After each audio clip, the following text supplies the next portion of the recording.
쇼미더머니와 고등 래퍼 이후 힙합 프로그램의 도움 없이 오로지 음악으로 실력을 증명해 굵직한 힙합 레이블에 합류한 래퍼는 정말 드물었죠. 특히 쇼미더머니3가 장르 음악을 멱살 잡고 수면 위로 끌어올린 대격변의 시기를 초래한 뒤부터는 반쇼미 스탠스를 취하던 래퍼들도 너나 할 거 없이 출연했고, 해가 거듭될수록 출연하지 않은 래퍼들을 찾는 게 더 어려웠으니까요. 그 결과 웬만한 국내 힙합 레이블에서 쇼미 고랩의 모습을 비치지 않은 래퍼들을 찾는 일이 오히려 더 쉬워버리는 아이러니한 상황이 찾아왔고요. 하지만 여기 그런 방송 매체의 도움 없이 자생적으로 성장해 최종적으로 저스트뮤직에 합류한 래퍼가 있습니다. 바로 공구 시즌의 바깥 공기를 처음으로 마신 유름이죠.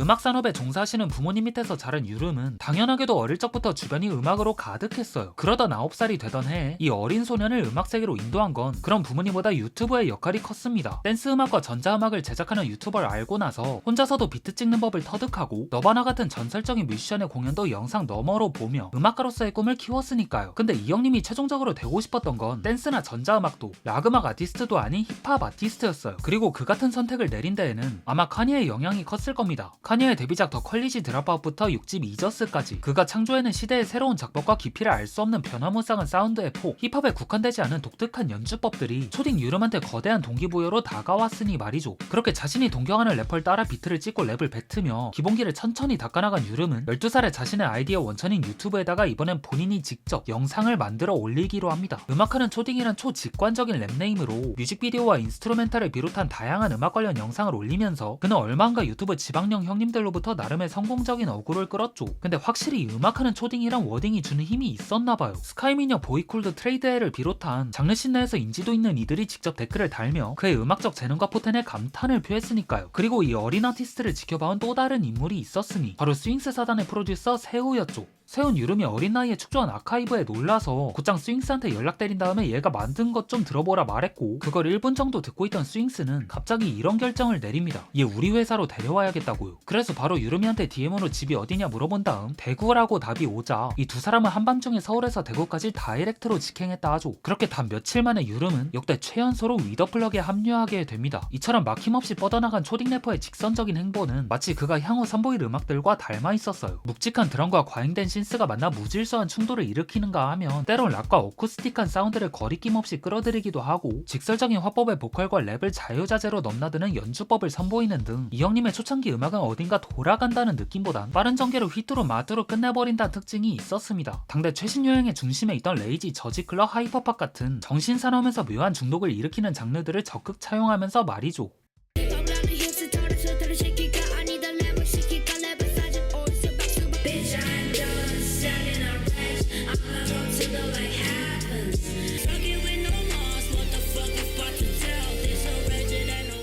이 세 장의 앨범을 통해 유름은 나이에 비해 놀라운 재능과 포텐셜을 입증하며 장르 팬들에게 충격을 선사했어요. 이제 중학교 들어간 애가 이런 퀄을 뽑아내? 그냥 미쳐버렸는데 한 거죠. 하지만 여기엔 잠재적인 편견도 없진 않았다 볼 수 있었어요. 분명 유름이 잘하긴 하지만 나이에 비해란 수식어가 그의 음악적 성취를 독립된 형태로서 완전한 인정을 받을 수 없도록 만들었기 때문이죠. 암묵적으로 어린 나이에 대한 낮은 기준을 전제로 했으니까요. 실제로 정돈되지 않은 랩의 구조와 톤, 가사를 비롯한 래퍼로서 지녀야 할 역량이 부족하기도 했고요. 근데 APR 키미가 큰 폭풍을 휩쓸고 간 23시즌, 유름은 어디서 폐관 수련이라도 하고 온 건지 지난 2년 동안 약점으로 부각됐던 랩적인 요소들을 한층 업그레이드 시켜갖고 왔습니다. 변성기가 찾아오면서 좀 더 잡혀진 톤과 화려하진 않지만 안정적인 구조를 갖춘 랩 디자인 등등, 이제 유름은 나이에 비해 기대되는 수준보다 더 좋다는 약간 제한된 칭찬으로부터 한 걸음 멀어질 수 있었죠. Bitch, I don't make it no legacy.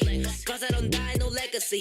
I'm showing you why they still legend is. On it, please, I need invasion. On it, please, I need invasion. Fuck the city up and racing. This shit is still like 2020, lifting digital. It be getting bigger and bigger. The 6-3 beating fist of me. 이런 유름의 눈에 띄는 단기적인 실력 향상을 보고 있자니 전 다음 앨범이 더욱 기다려지지 않을 수 없었어요. 비트 초이스로 보나 랩 메이킹으로 보나 유름은 더 이상 사운드에 몰빵된 음악을 하지 않고 뭔가 이제는 스피감 있는 랩과 그와 어울리는 비트를 제작할 거란 기대치가 생겼기 때문이죠. 그렇게 매미가 울음을 그치려던 10월의 어느 날, 제미니에서 소년의 모습으로 나타난 그는 힙합 팬들에게 또 한 번의 충격을 선사했습니다. 두 번째 정규 앨범 시카다로 말이죠. 마지막으로 왜 앨범 제목이 시카다일까요? 그 아빠가 지어줬거든요. 아, 진짜요? 네. 일단은 그 글씨 모양이 좀 너무 예쁘고 그냥 영어로 썼을 때 매미에 대한 얘기가 나오거든요. 그래서 9번, 10번 트랙이 거의 비슷한 얘기죠. 10월 매미처럼 떨어져 나가고 그런 거랑 우린 괜찮을 거야. 네. 이렇게. 앨범 크레딧에 나와있듯이 시카다는 처음부터 끝까지 유름의 손때가 고스란히 묻은 작품이에요. 작사, 작곡, 편곡, 세션 연주, 믹스, 마스터까지 온전한 1인 체제로다가 플랭스 앨범을 완성시켰으니까요. 그래서인지 앨범엔 유름만의 정체성이 한껏 담겨있었죠. 분뱀 리듬 위에 다양한 악기와 소스를 얹어 구축한 프로덕션은 안정적이고 무난한 전개로 이어지다가도 의외의 지점에서 번뜩이는 순간을 만들었고, 전 과정에 걸쳐 일관된 기조로 흘러가는 사운드 디자인은 앨범의 흡입력을 더하는 중요한 요소로 작용했습니다. 그리고 자신이 동경하는 아티스트들로부터 영향받았던 사실을 숨기지 않으려는 듯 유름은 그들의 음악적 특성을 앨범에 반영했어요. 얼터너티브한 사운드와 변칙적인 악기 배치 및 질감은 타일러 더 크리에이터를, 보컬 샘플을 다루는 독특한 샘플링 작법은 올드 카네 시절을 닮아 있었죠. 근데 노창말처럼 이 형님은 이들의 음악적 특성들을 해체하고 다시 조립하는 과정을 통해 유름 본인만의 스타일로 재탄생시켰기에 이거 딱 보니까 누구 카피한 거네 같은 말이 나오지 않을 수 있었습니다. 정말 영리하면서 창의적인 방식으로 작업을 한 거죠.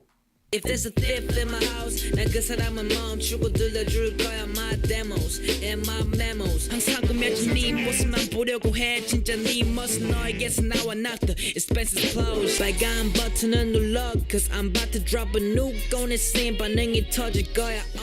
한편 평범한 중학생이자 대형 레이블 소속 래퍼라는 특수한 상황에서 나온 독특한 관점이 담긴 가사는 그 자체로 흥미로운 내러티브를 만들었어요. 사춘기 중학생 래퍼의 마음 상태를 전시한 Hold My Hand, 이상과 현실의 괴리를 수능하는 과정을 그린 미스터 노블루스, 어린 나이에 래퍼가 되기로 결심한 이유를 나열하는 트레인, 타인의 시선과 시대의 빠른 흐름을 신경 쓰는 것보다 스스로의 있는 모습 그대로 존중하는 메시지를 담은 트루 앤 어니스트 등이 대표적이죠. 그리고 이를 통해 유름은 알 수 없는 가사로 사운드적 쾌감에 몰빵한 전작들에서의 방식과 달리 이번엔 내면의 생각들을 한국어로 거리낌 없이 꺼내 보이며 리스너들에게 친근하게 다가설 수 있었고요. 하지만 여기서 약간 아쉬운 지점이 있었다면 그걸 랩이었어요. 일정 규격에 따른 규칙적인 라인 배치를 바탕으로 그룹을 만들어내는 기술은 이미 수준급이지만 그 이상의 쫙 조여주는 미쳐버린 듯한 플로우는 나오지 않았거든요. 약간 아직 강화가 덜 된 릴보이 같았달까요? 릴보이 장점이 시원시원한 발성을 토대로 박자를 쪼개며 타이트하면서 쫀득한 리듬을 형성하는 건데, 이 앨범에서의 유름은 텐션을 끌어올리는 랩을 보여주는 순간이 비교적 적었다 보니 청각적 쾌감을 창출하는 구간이 상대적으로 많지 않았죠.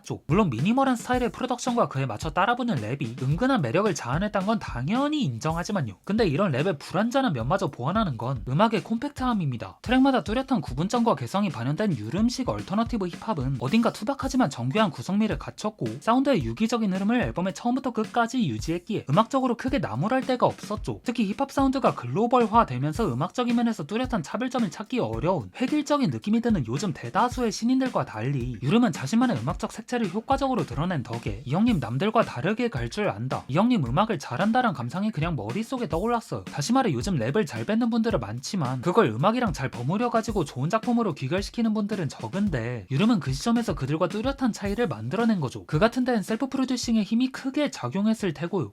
Yo, I'm like that. 완전 힙합과 반대인데도 힙합을 제일 좋아해. 뭐든지 반대로. Ain't nobody's perfect. 저 위로 되는 말들 옛날에 보지 마.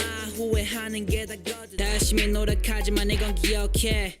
We all need some hugs from the first place. 네, 유름은 이전에 한 장의 정규와 EP를 발표했지만 확실히 이번 앨범을 기점으로 커리어의 본격적인 챕터를 연 듯한 인상을 줬어요. 내면의 깊은 이야기도 서슴없이 꺼내고 독자적인 사운드 디자인도 확립했으며 아직 어린 나이임에도, 아니 나이를 떼고 보더라도 결과물을 일정 수준 이상의 퀄리티로 완성해냈으니 말이죠. 그리고 아직 가다듬어지지 않은 부분들은 주변에 훌륭한 조력자들과 자체적으로 발전할 여지가 충분히 있기 때문에 향후 나올 작업물들이 무척이나 기대되는 이유입니다. 거기다 비주얼적으로도 본연의 멋을 찾았으니 앞으로 유름의 음악과 유름이란 아티스트를 지금보다 훨씬 많은 이들이 주목하지 않을까 싶네요. 뭐 앞으로 유름한테 어떤 미래가 그려질지 모르겠지만 이상한 길로 안 빠지고 이대로만 쭉쭉 가준다면 여러 방면에서 제2의 덕화이어 선생님이 될 일도 머지않아 보입니다. 과연 힙합씬을 다시 한번 이끌어갈 스타가 전혀 예상치 못한 곳에서 나올지 한번 기다려보자고요.